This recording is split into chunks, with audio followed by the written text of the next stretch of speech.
Hello everyone, today we are going to read the story called George's Secret Key to the Universe. So, I have already discussed with you all what do you mean by constellation. I have told you about George, the little boy who went into that abandoned house in search of his pet. Then I have discussed about Annie. Okay, the name of the girl, Annie, who lived with his father and who lived in that abandoned house where George had entered in search of his pet. Eric is a scientist and disliked George very much. Okay, so Eric is here working as a scientist. He was a scientist and he likes George very much. Their house is a mess, but George spots many interesting things in the clutter of books and puppies. The thing that fascinates him the most is Eric's special computer. It was Eric's computer which attracted him the most. Otherwise, George found his house very messy one. There was nothing so attractive in his house. Okay, so that's all. That is what I have discussed so far. Then I have told you about the computer, which was very small and glossy. It was powerful and neat. I told you even to mark this important paragraph which talks about the computer, how different it was from the day-to-day computer that we use. It was not a ordinary computer, it was a powerful one and it was a neat one, and it had got some special features. It could speak. As we slowly get into the chapter, we will get to know it had got a mechanical voice. It had got flashes of colors across the screen. And this Eric, the scientist Eric, he loved his computer very much. He usually patted the computer happily. So far we have learned so much from this particular chapter. Now we are going to see what happens next. Okay, so please pay attention. There was a mechanical voice which, after he patted the computer happily, there was a mechanical voice and George jumped out of the skin. After hearing to this mechanical voice, George was very much surprised that how can a computer speak. He was completely not aware of this particular thing, so he was pretty surprised about it, and so he was shocked. You can say he was shocked. Eric looked confused for a moment. You did not introduce me. This is what the mechanical voice, that is the computer, said to Eric. Okay. The moment he heard the strange voice told Eric that you did not introduce me. Who did not introduce whom? Eric did not introduce the computer to George. I repeat, Eric did not introduce the computer to George. Okay. I'm so sorry, exclaimed Eric. George, this is Cosmos, my computer. So, what is the name of the computer, class? If you're listening, please mark it. This is Cosmos. The name of the computer is Cosmos. I repeat, the name of the computer is Cosmos. So, please mark it if you're listening to me. I repeat, please mark it if you're listening to me. George gulped. He had no idea what to say. You have to say hello to Cosmos, said Eric in a side whisper to George. Otherwise, he will get offended. So, what do you mean by offended, class? Get upset or angry. When you get upset or angry over something, you get offended. So, now what Eric told to George? Eric told to George that you have to say hello. Otherwise, he will feel bad. Okay, you did not introduce yourself. So, in case, in order to please that computer Cosmos, you have to say him hello, as if he was a living being, okay. So you hear from here, you can understand the emotions, the attachment that they had among themselves, Eric and that computer Cosmos. Okay, Cosmos wanted Eric to treat him as a living being, as if he was the most amazing person and most talented person, and everybody should greet him good morning or good night or hello and all that. So that is what is expected from everyone who ever came to visit Eric. Okay, so that is what is the scenario here. Next, hello Cosmos, said George nervously. He had never spoken to a computer before. Okay, so now what George does, he says hello to Cosmos, that also nervously. Why nervously, class? Because the reason is already given in your book. He had never spoken to a computer before, because he has never spoken to a computer before. Hello, George, replied Cosmos. Okay, so now there is a kind of introduction session going on between Cosmos and George. They are saying hello to each other. But George is pretty nervous. Okay, George is pretty nervous because he has never seen a computer. He has never heard a computer mechanical voice coming out from a computer before. So that is the scenario here. He's pretty nervous, but then also he has to do that just to make that computer comfortable, and so that he does not get offended, as it was instructed by Eric. Eric has told George to greet him and to speak to him and to say hello to him. Okay, so that so far we have learned so much. Next, in the past or present. Okay, so now what Cosmos says about himself. Cosmos says to George that I am the most powerful computer. You have never seen a powerful computer like me, neither in the past nor will you see it in the present. You might get someone better than me in the future, but not right now, or neither you will get it in the past. You have got it in the past. So this is what Cosmos says about himself to George. Okay, sorry about this, Eric whispered to George. Computers can be a bit touchy sometimes. What do you mean by touchy, class? The box is already given, you can just go through that. The meaning of touchy, sensitive, set, upset by something. Okay, when you're upset about something. Okay, so he's saying that now Eric is saying that computers sometimes get touchy. Okay, so I am clever than Eric too, boosted Cosmos. So now what Cosmos is saying, that I am cleverer, I am the most clever person probably. I am clever than Eric too. Says who? Said Eric crossly, glaring at the screen. Now, Eric is also pretty surprised after hearing that he is cleverer than Eric too. This line, after hearing this particular line, Eric was also pretty surprised, and he starts glaring at the screen. Okay, glaring means you just look at the screen. Okay.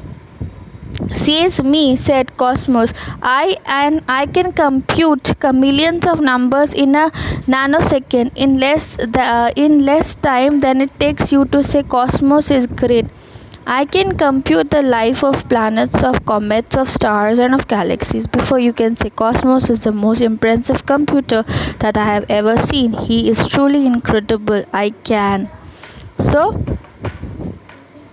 now what Cosmos says that this entire paragraph is very, very important for your short questions and for your broad questions also. You might get some reference to the context questions from here, so if you are listening, please mark it. I can compute millions of numbers. So what did he say? These are probably the capacities or the things that the computer could do.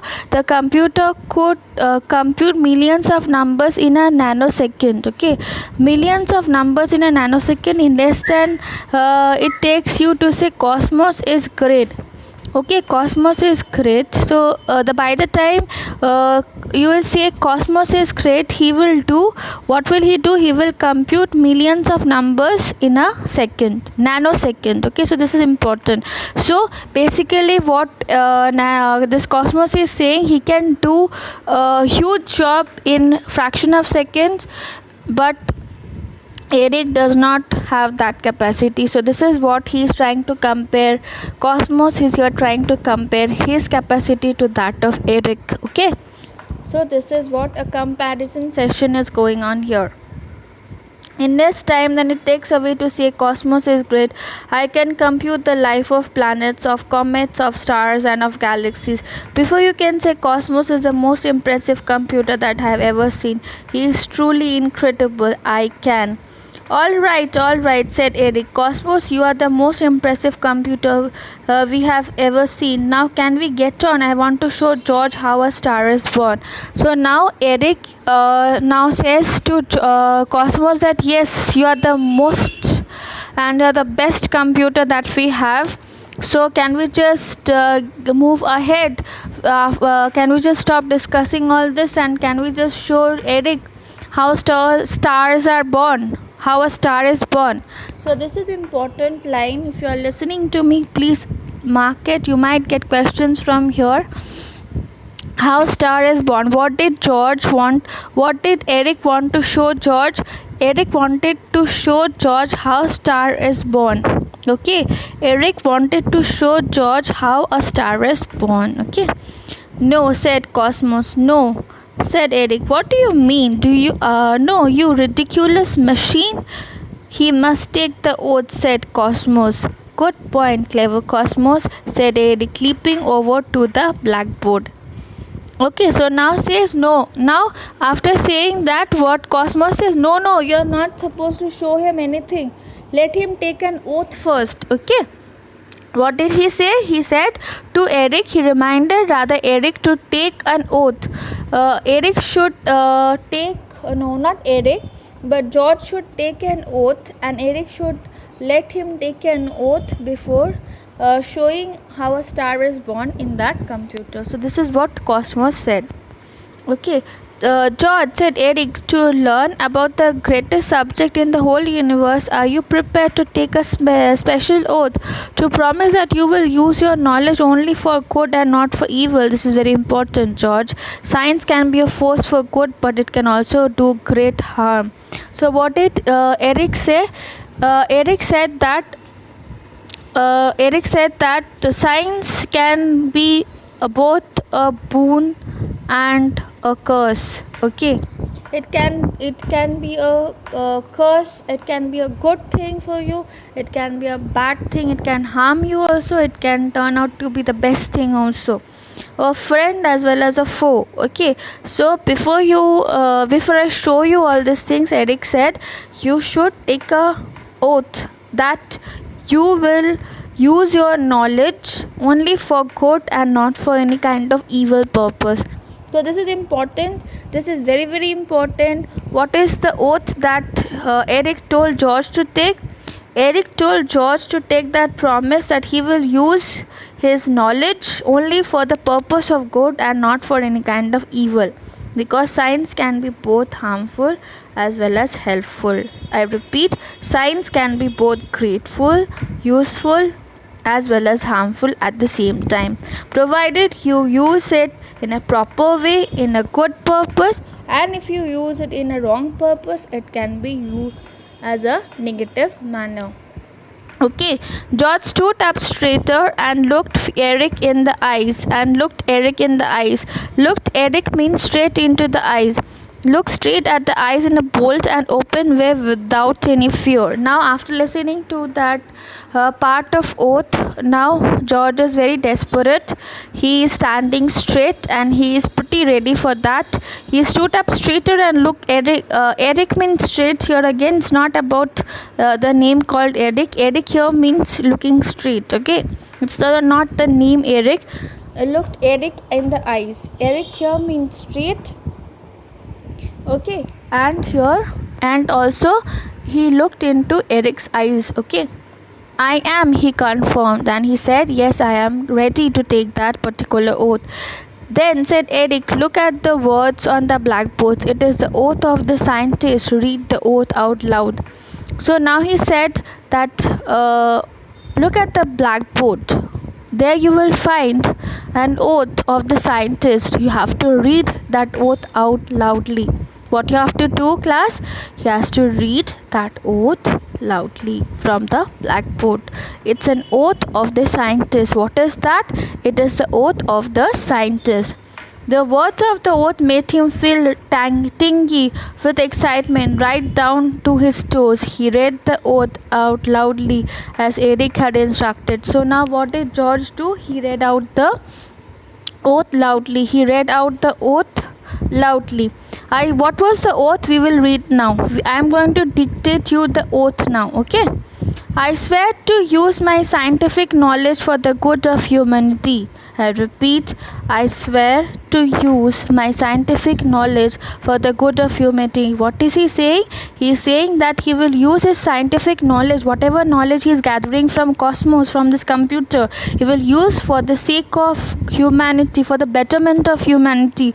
He will not use for any kind of revenge or evil purpose. Okay. I promise never to harm any person in my search for enlightenment.